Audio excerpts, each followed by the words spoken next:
بسم اللہ الرحمن الرحیم۔ السلام علیکم۔ روزانہ واقعہ سننے کے لیے ہمارے چینل کو سبسکرائب کریں۔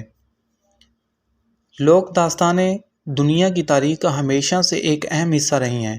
ان کو پڑھنے سے معاشرے کے حقائق کچھ منفرد طریقے سے اجاگر ہوتے ہیں، جو کہ پہلے کسی فرد کے ذہن میں نہیں ہوتے، اور ان کی وجہ سے انسان کو کچھ نئی طرز کی سوچ ملتی ہے، اور وہ زندگی کے مختلف تاریک پہلوؤں کو روشن نگاہ سے دیکھتا ہے۔ ایسی ہی ایک کہانی پیش خدمت ہے۔ کہا جاتا ہے کہ اسپین میں ایک بادشاہ تھا جس نے ایک بوڑھے آدمی کو سزا دی کہ اس کو تا حیات جیل میں ڈال کر اس کا خوردنوش بالکل بند کر دیا جائے۔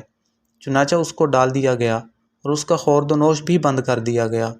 بوڑھے کی ایک ہی بیٹی تھی جس کی خاص درخواست پر بادشاہ نے اس کو اپنے باپ سے مل لینے کی اجازت دے دی۔ اب جب بھی وہ لڑکی اپنے باپ سے ملنے جاتی، گیٹ پر اس کی سختی سے تلاشی لی جاتی کہ اس کے پاس کوئی بھی اشیاء خورد و نوش تو نہیں ہے۔ اس کے علاوہ بھی محافظ اور چوکیدار اس کی ملاقات کے دوران چوکس رہتے کہ کسی قسم کی خلاف حاکم بات نہ ہو جائے۔ آہستہ آہستہ بوڑھا آدمی مزید نحیف اور کمزور ہونے لگا۔ وہ لاغر ہو کر زمین پر گر جاتا اور پھر اٹھنے کے قابل نہ رہتا۔ اس کے جسم کے اعضاء ایک ایک کر کے اس کا ساتھ چھوڑنے لگ گئے۔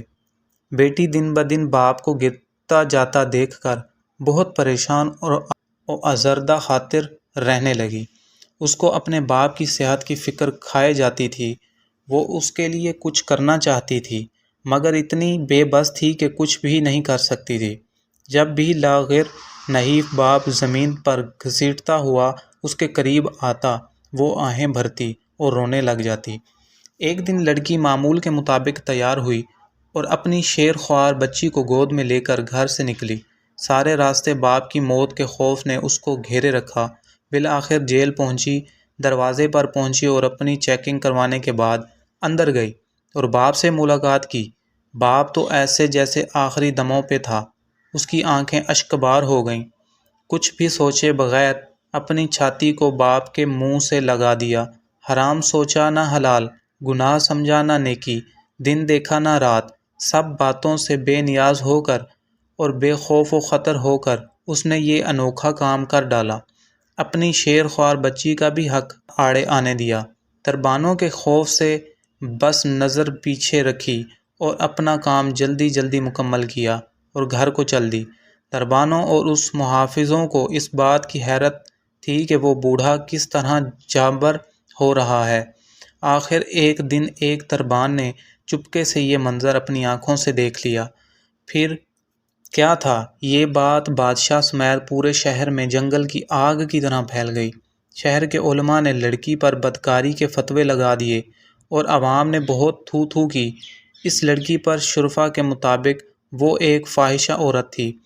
جب بات بادشاہ تک پہنچی تو اس کو سزا دلانے کا سوال اٹھا۔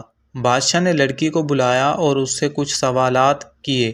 لڑکی نے کہا، میں اپنے باپ کو یوں سسکتا بکتا نہیں مرنے دے سکتی تھی، چنانچہ میں نے اس فعل کو ارتکاب کیا۔